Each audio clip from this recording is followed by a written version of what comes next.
My name is David Siddons, and welcome to our second podcast. And the name of the podcast that we've finally come up with is Better Decisions. I'm sitting here today with my good friend Ben Moss. Ben is a top producing agent over at Compass. I'm going to let him introduce himself. We're at different brokerage houses, but it doesn't matter because the purpose of this conversation is education. And simply put, it doesn't matter where you are. It matters about what you know. So, Ben, introduce yourself just for the audience. Yeah, well, pleasure to be here with you, David. I appreciate it. Always look forward to it. And my name is Ben Moss. I'm with Compass, and I run the National Sports Entertainment Division at Compass. Perfect. And we've worked together for a decade plus. A decade plus, yeah. We were actually talking about this earlier on. So you started your career back in the year 2000. Licensed in 2000. Went into commercial real estate and then residential about 2008. Yeah. And 2008 is when I started, and we started in this business right at the last recession. That's right. Which kind of brings us into the purpose of this podcast, which is we're going to talk about the macroeconomy. We're going to look into our more microeconomy environment, and we're going to kind of discuss the relationship that they have with each other. Because you're a bit of an economist yourself. I noticed that you put out quite a bit of information, and you talk about what we're seeing out there in the market, interest rates, inflation, and the stock market and everything that's kind of happening right now. And especially you mentioned in the last month, you wrote something, you put something on your Instagram and you said, you know, things are feeling discernibly different than they did a month ago. Before we go into that, I'm going to reel it back to 2015 to 2020 just to highlight what we saw in the local real estate market here in Miami. And we were sharing this information earlier on and showing that there was actually pretty good solid growth in the housing market through Miami between 2015 and 2020. Mm-hmm. And it was about 5 or 6% moving per year. So it's a good around 20%, 20 to 25% growth. And the housing market did pretty well, primary markets that we deal with through Miami and Broward. And then the condo market, it went up and it corrected a little bit, and then once we came out of COVID or we got through our first shots, then the condo market kind of exploded again. And that's pretty much where we get to today. And then we get the last 2 years, which were crazy. And now we're at this inflection point that we're going to kind of go into for this purpose of this conversation. Ben, give me your thoughts on, take us through your observations and what you've seen in the last month and what you think is going on. Sure. Well, I think the interest in economics and the macro and what's happening is that we are working with very sophisticated clients, and you and I have an interest in this topic anyway, so I think we have a little bit of an advantage over maybe the realtor who's working with these clients who doesn't have that interest. But I think to operate at our level, we have to be able to speak with them. We have to be able to gain their trust and their respect. So I think any realtor who's watching this, first of all, should be expanding their curiosity zone and their interest level to be able to relate more to clients, especially with what's happening right now. We know we're in the fourth turning, right? We're in different times. It's not the mid-90s, it's not the mid-2000s anymore. Something has changed. And maybe as Ray Dalio talks about it as well, the end of the long-term debt cycle, we've seen interest rates go from, when my parents bought their house in Coral Gables in 1981, I think they had a 14% mortgage rate. So you could be a saver and just put your money in the bank or collect the yields on bonds and you would do okay. Today, that's not the case. We've seen, obviously, bonds are down 20% this year, right? I think. Yeah, so 20% for bonds. I think stock market went down like 20. I stopped looking at my portfolio. You and me both. And then I yanked everything out. I think I got too sick. I couldn't deal with it. Well, good for you, because I've stayed in and I just said, I don't take a loss unless I sell. And right now, if I were to sell, I would take a huge loss. So I'm just trying to ignore it in my crypto portfolio as well. But that being said, I think we understand things are changing. And in March of 2020, I thought the rest of the year was going to be a wash. I may as well just go on vacation or do something else. And then obviously, is that what you thought? Like March 20, you thought that was going to happen? I thought we were done. Why was that? Why did you get that feeling? I just had the sense of fear that I think was pervading into everything else. And I said, how is anybody going to buy a house and be able to move around the world and want to buy a house in this day and age? And then, I was still actually pretty busy because I had some athletes that I was working with, and they were young and they weren't wearing masks and they didn't care. So I was still running around town. I got sick in March of 2020. And I said, maybe I've just got to hustle and get this done because these clients are here. But everybody else that was not an athlete client of mine was putting off any real estate showings. Yeah, March to May was this like weird utopia because we both got kids, and I ended up spending like 2 months up the side of banyan trees with my children. Right. Working outside TRX bands. I was just training outside. It was a pretty beautiful lifestyle, actually. I kind of miss it. It was great. And I said, I'm never going to change my behavior again. I'm actually going to stay like this because I think I found the secret sauce to how to have a happy life. And that's not to worry what everyone else is doing, because at the time no one was doing anything, so I didn't feel bad about not working. But then June happened, and Miami particularly as a city, and I think it's important to understand that when we look at the overall economy, it's fine, but you've got to see what's happening within the city. And this is why we're doing this podcast, because we are South Florida realtors. You know, we don't sell in New York, we don't sell in California, although those markets do affect us, and we do have referral business going back and forth to cities like that. We're focused down here. And what's happened down here has been different to what's happened to a lot of other parts of the country, because we suddenly experienced not just, the process of people wanting to buy homes as it's happened across the US, but mass migration, which happened because of the discomfort that COVID caused and the change of lifestyle. Change of lifestyle was huge, but I think now, and I think you would probably agree, Miami has now become, since COVID, a world-class city, is becoming a world-class city, a world-class region. Whereas before, I've lived here since I was 4 years old. It was never that. It was South Beach. It was maybe the gateway to Latin America, the financial capital of Latin America and the United States, but it was not a world-class city and destination. Now it is. I mean, you look at the crypto community, you look at the tech community, the Silicon Valley tech community, you look at the hedge funders and the private equity folks, the family offices that have all moved here and continue to move here. Still, as we record this in June of 2022, there are still New Yorkers and people from California that haven't made it yet. Absolutely, I've actually got a podcast slated for a big hedge fund group to talk to them. Yeah. And I think the legitimizing of Miami as a city, as a real business hub city, one of its pitfalls before, one of its downfalls, and one of the reasons why people say, Miami does well, but then it just shits the bed and everything kind of goes down. Is because it was very much a cyclical city. There was a lot of tourism. It was a second home market. It was an investment market. It was a flight capital market from the South American economies. And by that nature, that was fragile. We're seeing now, we're hoping to see, and I think that's what's probably for us to reflect on, because we deal with these kind of clients, the big relocating clients. There's a legitimate move of like real, would you agree, real money down into South Florida and real business? Real money, real business, and also not just those people coming down and buying up single-family homes, but also, as you know, the condo market here has predominantly been driven by the foreign market. Yeah. And I noticed in 2015 when the exchange rates fluctuated, I mean, that was a big turning point in the condo market because we saw less of those buyers coming in to town. But now the people that are buying the $3, $4, $5 million condos, they're all domestic buyers.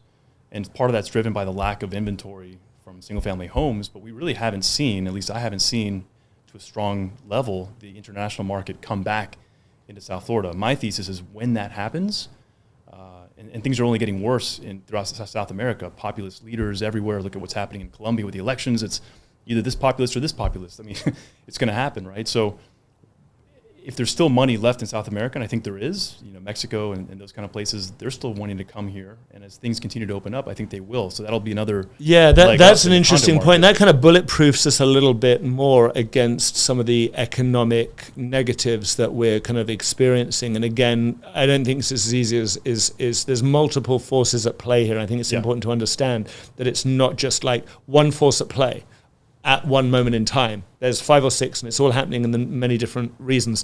And that movement of money coming in from other areas is an interesting one, because maybe that bulletproofs good sectors of our real estate market much better than they might otherwise be protected.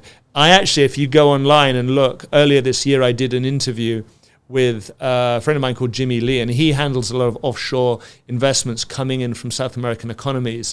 And he reflected to me that the amount of offshore investments went within 1 year from, I think it was 120 billion to 160 billion in 1 year. Now, it took however many decades to get to 120, but then it jumped within 1 year, went bang. That's like a huge bump.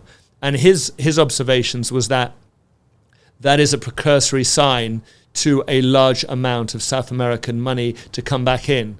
Because through COVID, we didn't have any of that. I mean, our borders were shut. We didn't have those buyers coming in. Europe, South America, you're not coming through.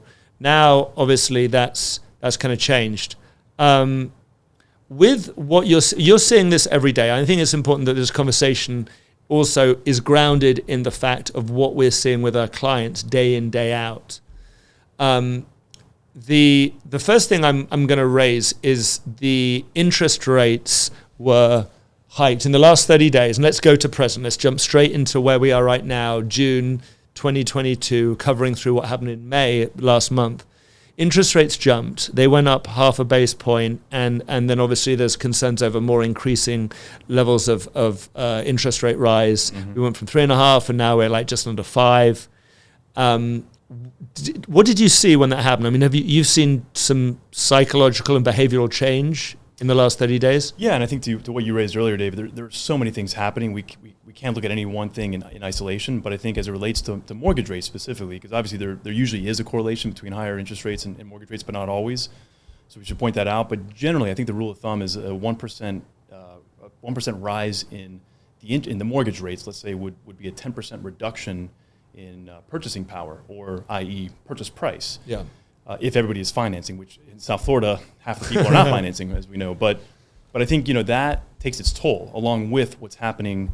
So inflation, right? We've got two types of inflation. We've got the money supply inflation, the M2, the increase of 40% that we've seen, which has been flushed through our economy. The supply of, I looked the statistic up. It was like $5 trillion of money was printed by the Fed between 2021 and 2022. This was like March 2021, and they kept doing it even when the economy was now back on track. The conversation revolves around the fact that they kind of kept going longer than they should have done, and that's kind of caused us the issues of hyperinflation that we're dealing with now. And the supply chain inflation, supply and demand, I mean, that is a mindset, right? If you go to the grocery store and you can't buy baby formula, and next time you go there is baby formula, you probably get another bottle or another bag of the baby formula. Yeah. If you can't find toilet paper, but you go back now, we're used to complete abundance, and now we've moved to this new reality. The toilet paper conversation rears its head again. Remember that during COVID? I can't get the toilet for like a month. How do you unwind this when we continue to see systematically high inflation? And Janet Yellen just came out and said, "Whoop, I got that wrong." Well, cheers to her, by the way, for a public official admitting that they got something wrong. Maybe that's a change of things to come. That's a different conversation. But yeah, I think as it relates to what's happening right now, just so much pain across. I mean, we've seen even in the last week, Target, Walmart, either saying we're cutting back on hiring, or I think in one case, I forget which company it was, saying we're reneging on the lease that we just signed. Yeah. I mean, so I think we're heading into what is defined as a recession with 2 quarters of negative GDP growth. I think we're there.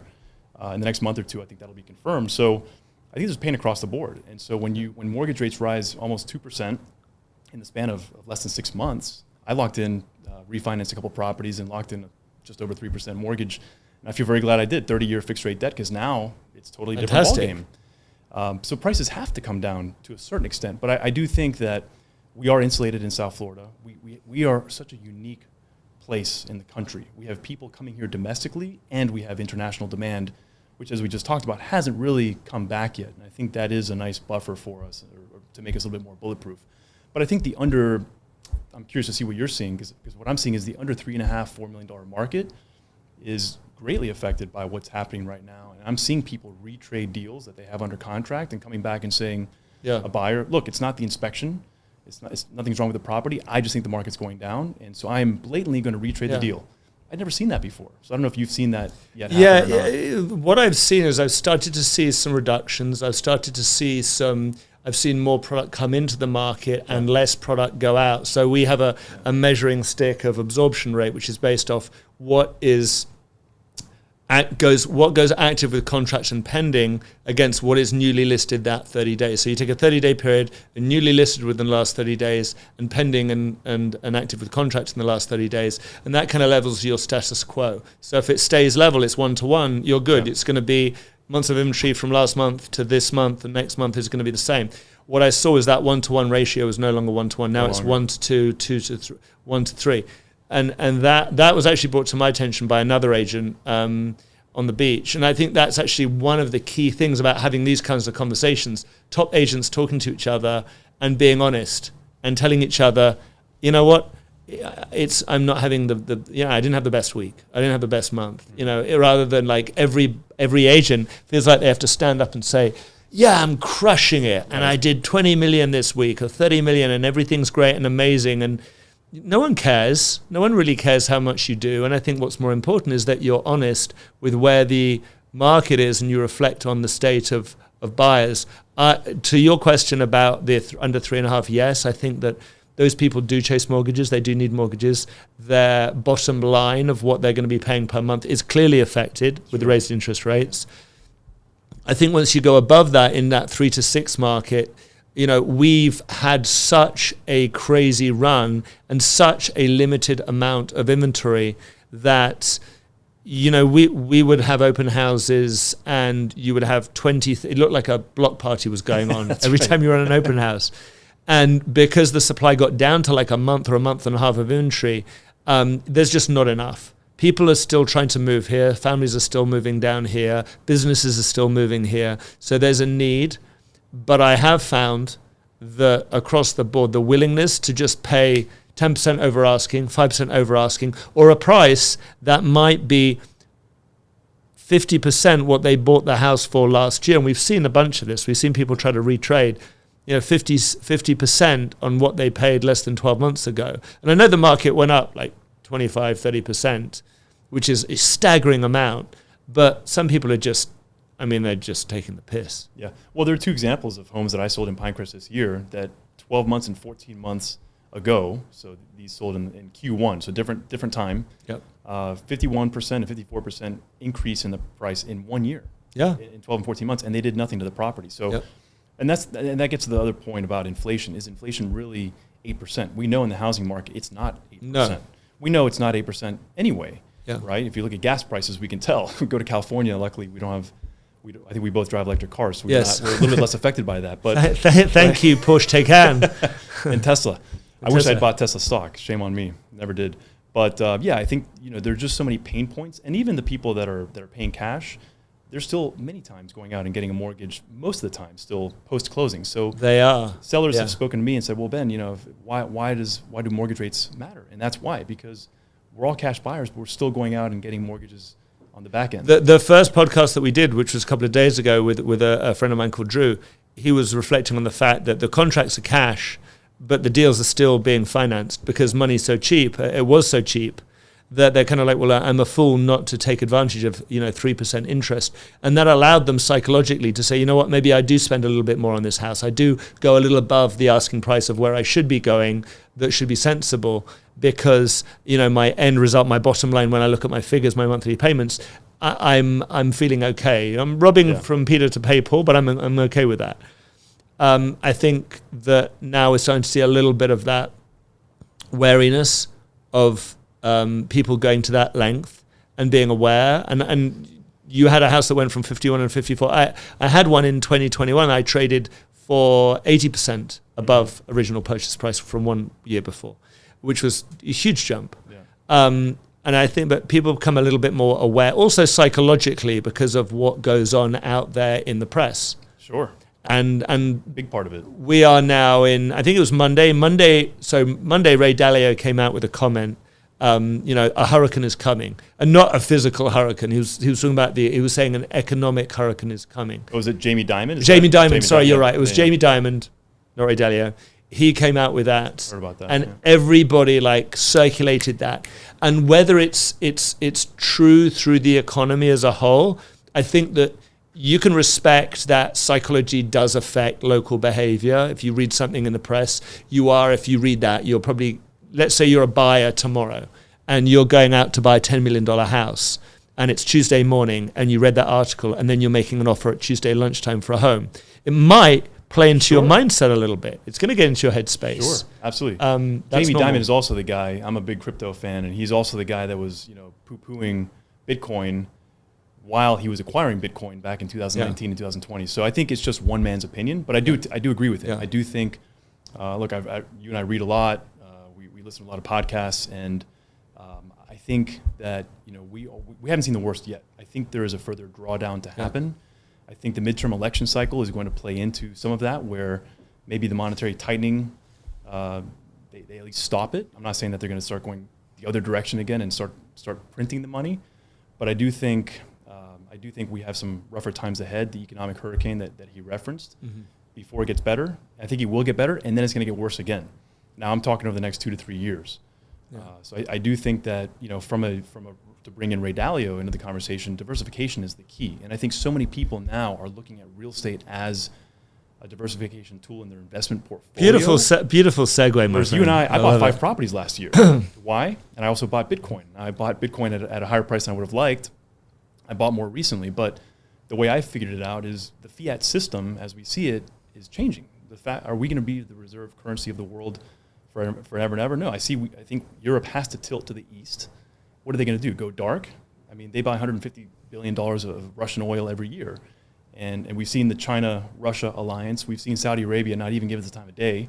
And they're tilting towards China and demand. So I think the U.S., we need to understand what's really happening here. And, there is a systemic housing shortage that we see as far as the building, just building anything. California, specifically other places. It's not easy. I built a home last. I built a home last year, and when we started in January 2021 building. We finished in November, and I asked my wife just last month. I said, "Honey, how much would it have been to have done that all over again?" And she was like, "Honestly, about 60% more." So I was like, "Wow, the 60% more." And if you started now, you would be another 2 years out. Yeah, and the reality is that all of these things, I understand, are macro factors that we've got to consider, but you've got to respect the fact that this is South Florida, and this conversation decision is to help those people who are either buyers or sellers within our local South Florida market. Right, and that's what I was getting to eventually, was the scarcity. Yes. The scarcity of real estate here, and vis-a-vis the other investment options that we have right now. I mean, real estate looks pretty good, right? Yeah, well, I mean, if cash is trash and equities is more trash, as Dalio said, then where do we go? What other options do we have? I mean, if it's sitting in the bank, you're at 8%, and if real estate is a hedge against inflation, which is probably the clearest hedge, then, okay, maybe not 30% of appreciation on asset, but 8%, 7%. I mean, you want to track it. Yeah.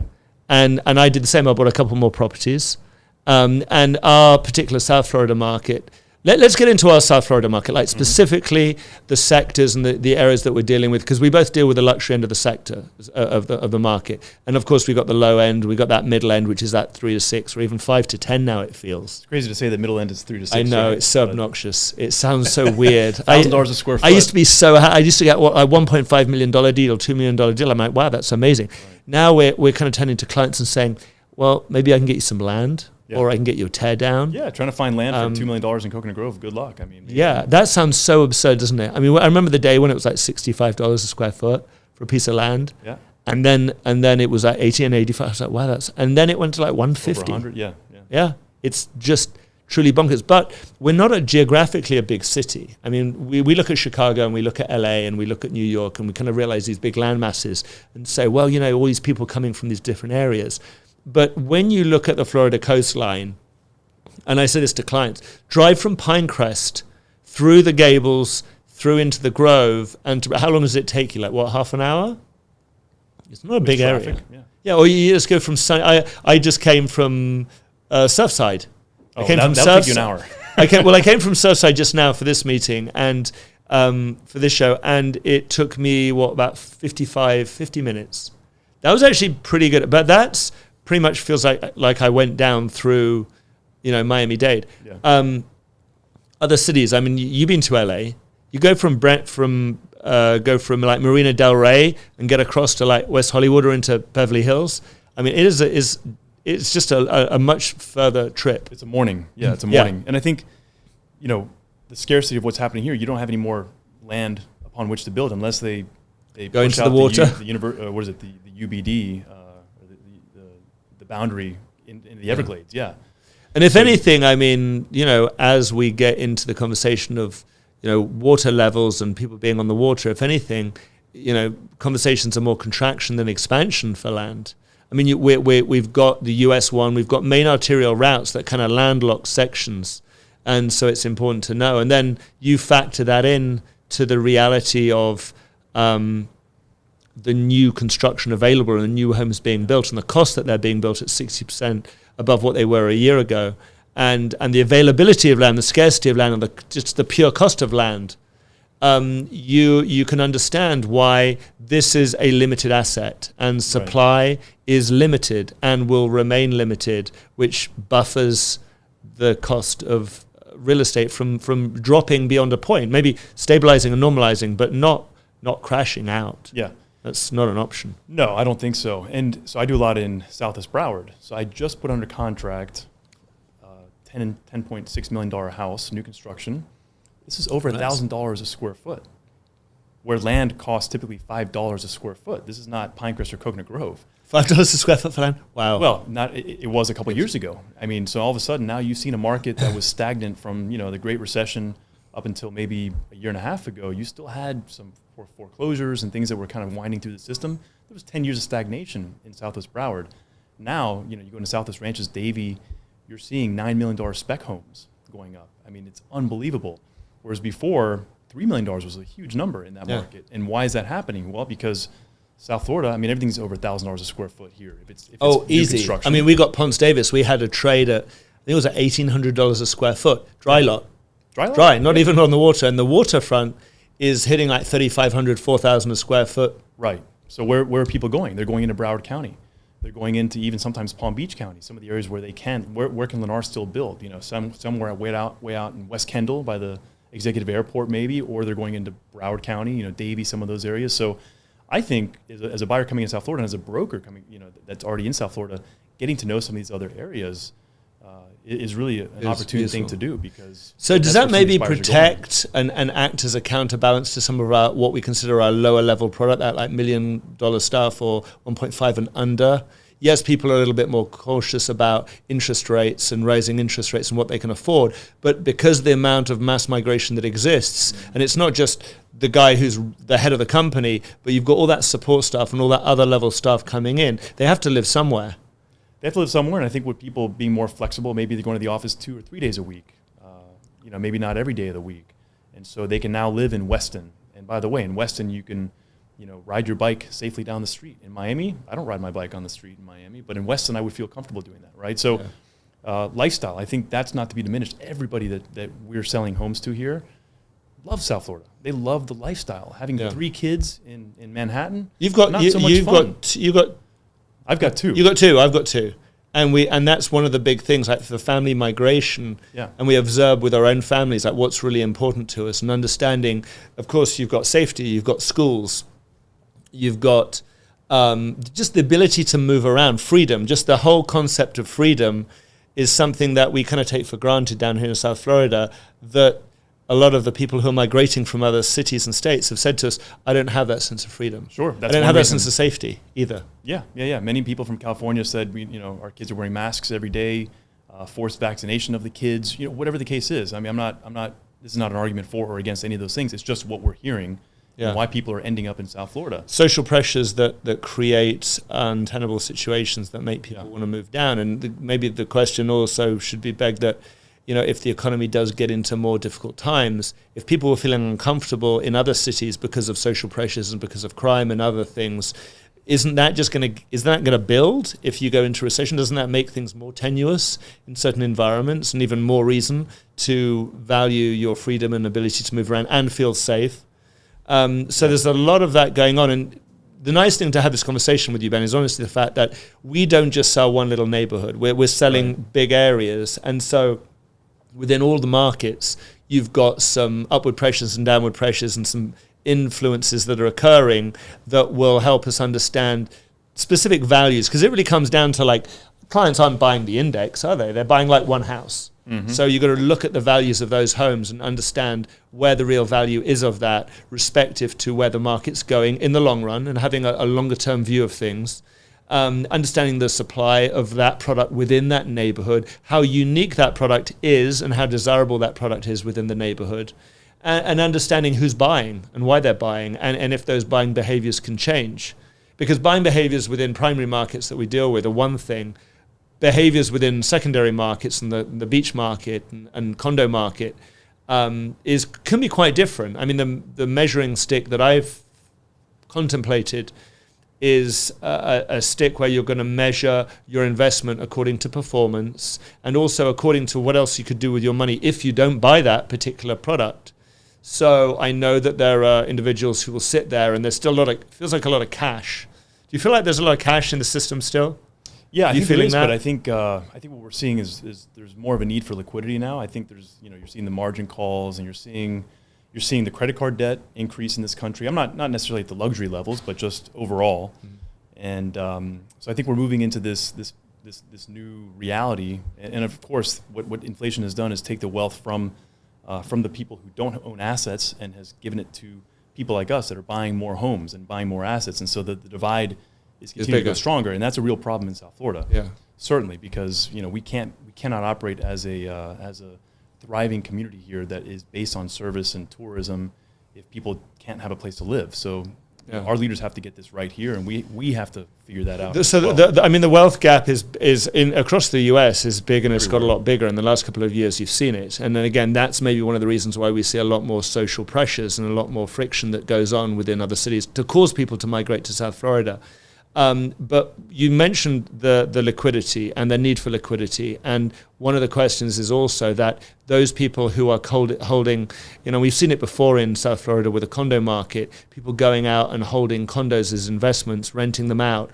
But then if the market's gone up so much, and our condo market's been pretty cyclical. I mean, if you look and track it compared to the housing market, it has been more of an oscillating wave than, a plateauing system.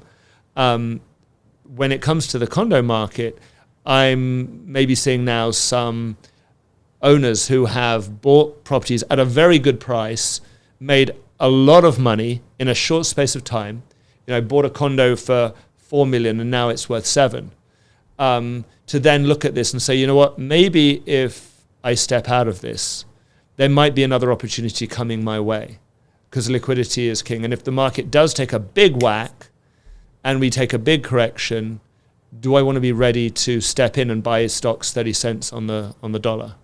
And then, or any other, potential. Yeah, I see certainly from some of the sophisticated, wealthier clients that I'm dealing with, there is a propensity right now to start sitting on more cash, not long term, but just to be able to deploy that in the next 12 to 24 months. Yeah. And they have strategies of being able to, mitigate that, get some return on the short term. But I also think that's what's happening. And I think, I was on a call with JP Morgan last week, and they were basically saying to their clients, wait a little bit longer because we think mortgage rates will maybe keep going up a little bit, and then they'll start coming down, and that might be a better time to buy. Mm-hmm. But I think if you look at just trends, demographic trends, and what's happening on the financial markets and more cash out refis, obviously 20% of homes now that, I just read, 20% of homes that have been in the market for at least a month have now issued a price decline.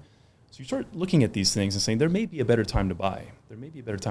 But if it's predicated upon, if your time horizon is long and you're buying because your family has to live here and you got to get your kids in school, you're still going to buy property. Yeah. And it is a good hedge against inflation. And relative to the basket of other investment opportunities, well, it's still a good one. Absolutely. And recognize the fact that if you do find a good home, you don't know when another good home is going to come up. Correct. Because we see this every day. I mean, we see product every single day, and I can go back into my mental Rolodeck and say, okay, these are the houses that I remember that they were absolute home runs. I mean, they were unique enough and special enough and well finished enough and well located enough that they're pretty bulletproof. And those ones won't come up. You could wait another 2 years before you see another one of those. I think to run on that point that you just made, the special properties, if you look historically at the largest condos in Miami Beach, the most special single-family homes, those are the ones that see the highest appreciation. You're kind of thinking, how could that $30 million home be $50 million? Well, it is. But you're not going to see the $350,000 house become $3 million. That doesn't happen. It might be worth because of replicability. I mean, I always use the ability to replace a product with another product equal same. Gables Estates, we deal with these neighborhoods like Snapper Creek and Gables Estates and these other gated communities that are really, really high end. And it is a very limited supply of product. Very limited. I mean, you can literally look at peninsula front houses down through the Grove and into the Gables. There's like 42 of them. Yeah. I mean, you don't have a lot of choice. It's that, and how many other wealthy people exist now, especially with the big migration of, the hedge fund guys and the guys in the finance and all the other different business spaces, the entrepreneurs coming in that want to be in South Florida. That's your competition. Yeah, you live one time. You only have kids in the house for this amount of time. Yeah. You only can make use of a large house or a beautiful condo for a certain amount of time. Now, that being said, I just sold a $21 million house to a guy who's in his 80s. And why did he do that? Well, you know what? Because if he's worth $500 million or $1 billion or $300 million, it doesn't matter. No pockets in heaven. Yeah, he wants that house, and he should be able to live in that house. Yeah. And it's driven by lifestyle. Well, that's the thing I think we realize is that a lot of people say that, maybe I'm going to wait a little bit and see how it goes. Look, time, we're around the same age. And I learned that time is my greatest asset. $1 million never bought 1 second. And if you say, I'm going to take away 2 years of quality life with you and your kids' lives as they grow up, and I'm going to put you in an environment that's going to be less than idyllic, but you're going to have to suck that up for a couple of years before I put you in something that you really want to be in, I'm not going to take that trade. Right. I'm not. I'd rather pay a little bit more. You and I would like to be time billionaires. We want to make money, but let's be time billionaires rather than a real billionaire like Warren Buffett. Yeah. I'd rather be early mid 40s, or rather be my age than his. Right, or have billions in the bank and be 95 or whatever he is. Yeah. So I think that's the thing, and I think everybody that's moving here is based. It's a lifestyle, and so I think that's why you continue to see people moving here. It's why you continue to see people, the bar being raised. Now, again, that's probably in that above $3.5 million price point. But I think there's pressure everywhere. I think every buyer everywhere understands the psychology. They're reading and hearing what Jamie Dimon is saying, and they're seeing it in their own businesses. They're seeing the orders maybe not come in. There's a lot of pressures out there. So I do think we just have to be honest and say, look, South Florida is a great place to be. It's an amazing lifestyle. I mean, we're here for a reason, right? It's an amazing place in so many ways and so much opportunity. But the real estate market cannot just be a rocket ship shooting up forever. Yeah. So I think if you have a longer time horizon, it's always a good time to buy. Yeah, honesty is key, and tempering people's expectations and really, being clear with them in terms of where their hyper-local and local markets are is the best thing. And not drinking the Kool-Aid and jumping on the easiest bit of clickbait information to regurgitate it to a client and either freak them out or make them feel overly confident just so, you can sound good. I think clarity is key. Ben, thank you for shooting this with me. This is great. It was a really good chat. Next time whiskey instead of water. Yeah, I was going to say, next time we do this, I think I'm going to progress onto the shots of whiskey, and then it'll just degenerate into something completely different. But it is 2:15 in the afternoon. It is actually. It's Friday, so I think after good. This, the camera will stop rolling and we'll be drinking. Ben, thank you, mate. Lovely to see you. Really appreciate it. So that's it. See you next time for another podcast.